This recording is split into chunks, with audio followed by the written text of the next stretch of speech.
On te demande de construire un arbre pondéré. Nous avons une population et dans cette population, 0,1% est atteinte de la maladie.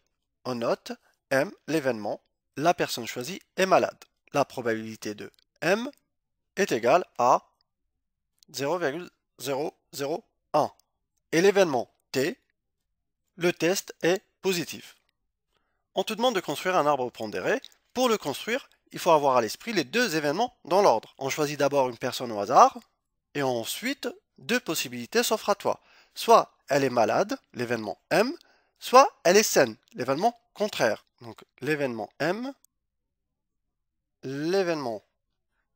bar, l'événement contraire. Donc la première règle de l'arbre pondéré est que la somme des probabilités affectées aux branches issues du même nœud est égale à 1. Donc on sait que la probabilité de M est égale à 0,001. Donc la probabilité de M bar, c'est 1 moins 0,001 est égal à 0,999. On le note sur la branche. Là, tu n'as qu'une partie de l'arbre pondéré. Pour terminer l'arbre pondéré, il faut faire le test à la personne prise au hasard. Donc ici, soit le test est positif, soit le test est négatif, l'événement contraire. Soit le test est positif, soit le test est négatif. Donc, la personne prise au hasard quand elle est malade, soit elle présente le test positif avec une certaine probabilité, soit elle présente le test avec le test négatif avec une certaine probabilité. Pareil pour la personne saine. Il faut que tu comprennes que les probabilités inscrites sur les branches issues du deuxième nœud sont des probabilités conditionnelles. C'est-à-dire que ici, on a la probabilité de T sachant M.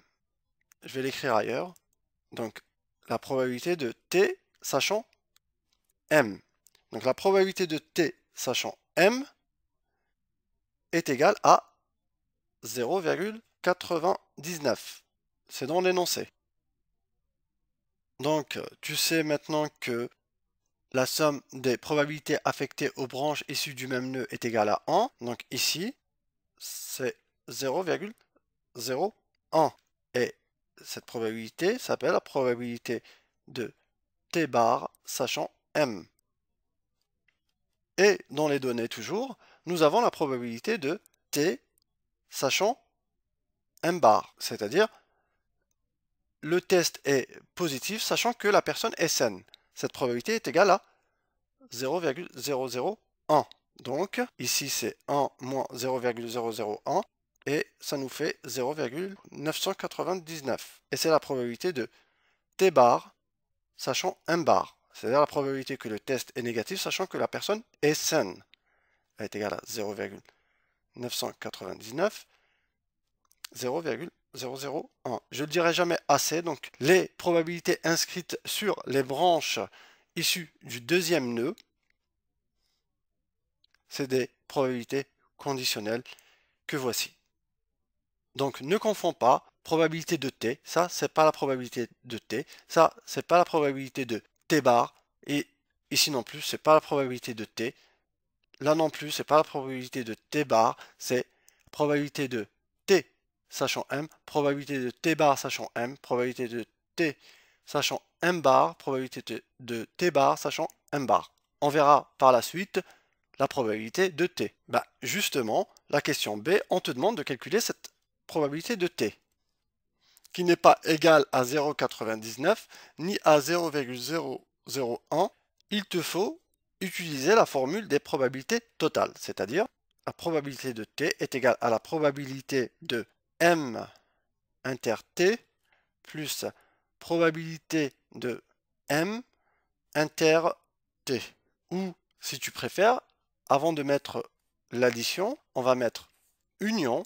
Et là, tu sais depuis le cours que la probabilité de m inter t, je veux dire mon cours, donc la probabilité de m inter t, inter est traduit par le mot et, donc la probabilité que la personne prise au hasard est malade et présente le test positif. L'union est traduite par ou, la probabilité que la personne soit saine et présente le test positif, puisque on sait que le test n'est pas fiable à 100%. La probabilité d'intersection, tu la connais, c'est la probabilité de M fois la probabilité de T sachant M. Le et est traduit mathématiquement par une multiplication et le ou par une addition, plus la probabilité de M bar fois la probabilité de T sachant M bar est égal à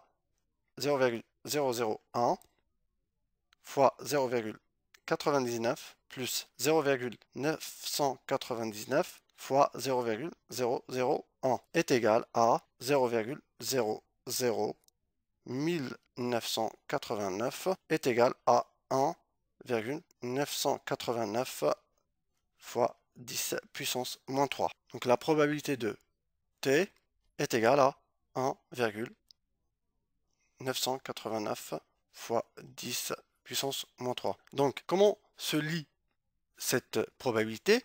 C'est la probabilité que la personne présente un test positif. C'est-à-dire, si on revient à l'arbre pondéré, soit la personne est malade et elle présente le test positif, soit la personne est saine et présente un test positif.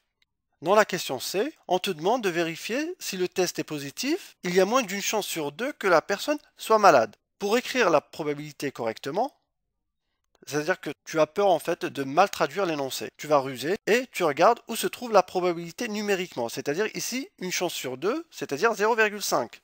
On est bien d'accord, il te la donne. Que la personne soit malade. Et ce chiffre-là, 0,5, est égal à la probabilité que la personne soit malade. Probabilité, mais l'énoncé commence par si le test est positif. Donc, sachant T. Donc, la probabilité de M sachant T est égale à la probabilité de M inter T sur la probabilité de T est égale à la probabilité de M fois la probabilité de T sachant M sur la probabilité de T. Cette probabilité est égale à 0,01 fois 0,99 sur 0,001989 est égal à 0,497. Donc, la probabilité de M sachant T est inférieure à 0,5. L'affirmation de l'énoncé est vraie. X représente la proportion de personnes atteintes d'une certaine maladie dans la population. C'est-à-dire que X est égal à probabilité de M. Et non plus, comme au début de l'exercice, à 0,001. On veut que la probabilité qu'une personne testée positivement soit malade est supérieure ou égale à 0,95. C'est-à-dire que, voilà ce qu'on veut. On veut la probabilité que M, sachant T, égale à probabilité de M inter T sur la probabilité de T soit supérieure ou égale à 0,95. Donc ici, probabilité de M sachant T est égale à la probabilité de M fois la probabilité de T sachant M sur la probabilité de T est égale à probabilité de M est égale à X fois la probabilité de T sachant M, c'est dans l'énoncé, revois l'arbre pondéré, 0,99 sur la probabilité de T. Probabilité de T, on l'a calculée, mais c'est plus la même puisque X a changé, puisque la proportion de population a changé, c'est plus 0,001, mais X. Donc, probabilité de T, on utilise toujours la formule des probabilités totales, c'est-à-dire probabilité de M inter T plus la probabilité de M bar inter T est égale à la probabilité de M fois la probabilité de T sachant M plus la probabilité de M bar fois la probabilité de sachant m bar est égal à x fois 0,99 plus probabilité de m bar, c'est l'événement contraire de x, c'est-à-dire la personne prise au hasard est saine, donc est égal à 1 moins x, fois la probabilité conditionnée qui est égale à 0,001. Et on a 0,989x plus 0,001. Donc, on reprend cette formule. Donc ici, on met 0,999 sur 0,989 x plus 0,001. Tout ça doit être supérieur ou égal à 0,95. Ça équivaut à 0,99x supérieur ou égal à 0,95 fois 0,989 x plus 0,001. Ici, 0,99x moins 0,93 955 x supérieur ou égal à 0,00095. En fait, ça fois ça est égal à ça. On le transpose de l'autre côté et ça nous fait moins 0,93 955 x. Et en multipliant 0,95 fois 0,001, on a 0,00095. Là, donc, cette soustraction nous donne 0,050 45x supérieur ou égal à 0,00095. X donc doit être supérieur à 0,00095 sur 0,050 45. Donc x doit être supérieur ou égal à 0,0188. Le laboratoire commercialise le test quand la proportion de personnes malades dépasse 1,9%. Partie B, petit a. En lisant bien, on comprend que x, la variable, représente la masse d'un comprimé. X suit une loi normale de paramètres mu, c'est-à-dire la moyenne, égale à 900, et d'écart type sigma égale à 7. Pour que le comprimé soit conforme, il faut que sa masse soit comprise entre 890 et 920. Donc on veut calculer la probabilité que x soit compris entre 920 et 890. Et cette probabilité est égale à 0,92. Donc nous avons une loi normale de paramètres 900 et 7. Nous voulons calculer la probabilité que x soit compris entre 890 et 920. On voit que la probabilité est égale à 0,9213. Graphiquement, on peut voir cette probabilité, elle correspond à l'aire en bleu, et on voit que l'aire délimitée par la courbe et la droite verticale passant par 890 et la droite verticale 920. Pour la question B, on veut calculer h tel que la probabilité que x soit compris entre 900 plus h et 900 moins h soit égal à 0,99 fois 10 puissance moins 3 près. La probabilité de x inférieur ou égal à 900 moins h est égale à la probabilité de x supérieur ou égal à 900 plus h, pour des raisons de symétrie de la loi normale. Donc on peut écrire probabilité de 900 moins h inférieur ou égal à x et x inférieur ou égal à 900 plus h est égal à 1 moins la probabilité de x inférieur ou égal à 900 moins h moins la probabilité de x inférieur ou égal à 900 plus h. On voit bien la moyenne 900. 900 plus h correspond à cette aire bleue. Donc la probabilité qui correspond à x supérieur à 900 plus h est l'aire en bleu. Et la probabilité que x soit inférieur à 900 moins h correspond à cette aire-là. Donc, cette aire-là que nous voyons ici, c'est celui que nous voulons. Donc, probabilité de 900 moins h inférieur à x et x inférieur à 900 plus h est égal à 1 moins 2 probabilité de x inférieur ou égal à 900 moins h est égal à 0,99 fois à 10 puissance moins 3 près. En simplifiant l'expression, on a la probabilité de x inférieur ou égal à 900 moins h égale à peu près à 0,005, est égal à 0,05.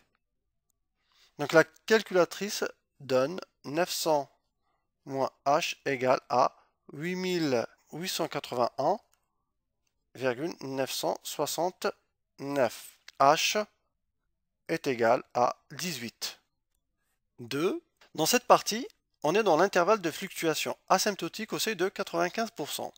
Rappelle-toi du cours ou reviens vers la vidéo portant sur l'intervalle de fluctuation asymptotique au seuil de 95%. Rappelle-toi, on avait cette formule IN qu'on va utiliser ici. P moins racine de P fois 1 moins P sur racine de N. P plus P fois 1 moins P sur racine de N. La chaîne de production a été réglée dans le but d'obtenir au moins 97% de comprimés conformes. Dans l'exemple du cours, ton pote médium t'affirmait avec une probabilité P égale à 0,75 qu'il peut deviner si l'ampoule d'à côté est allumée ou non. Ici, on t'affirme que P est égal à 0,97. C'est-à-dire que 0,97 est la probabilité que le comprimé soit conforme. Donc, P est égal à 0,97. N est égal à 1000. Ce qui nous manque, c'est ce que toi, contrôleur, t'as observé. Tu as observé que 53 comprimés non conformes, donc les comprimés conformes c'est 1000 moins 53, sur le nombre d'observations, 1000, pour avoir la fréquence en fait, est égal à 0,947. Rappelle-toi de l'exemple, c'était, il me semble, Fn était égal à 16 sur 25. Ton pote médium avait juste, c'est-à-dire il devinait juste 16 fois sur 25. Donc la fréquence était Fn égale à 16 sur 25. Donc là, c'était le contrôle que tu avais fait passer à ton pote. Ici, c'est pareil. C'est en observant 1000 comprimés, tu as obtenu 53 non conformes. Donc les conformes, c'est 1000 moins 53. Tu divises sur 1000 le nombre d'observations. Dans l'exemple du cours, tu avais divisé sur 25. Et là, qu'est-ce que tu conclus? En faisant les calculs, IN est égal à 0,964, 0,976, Fn égale à 0,947 n'appartient pas à l'intervalle IN égale à 0,964, 0,976. Le contrôle remet en question les réglages faits par le laboratoire au risque de se tromper de 5%. Pourquoi de 5%? Parce que l'intervalle de fluctuation asymptotique est au seuil de 95.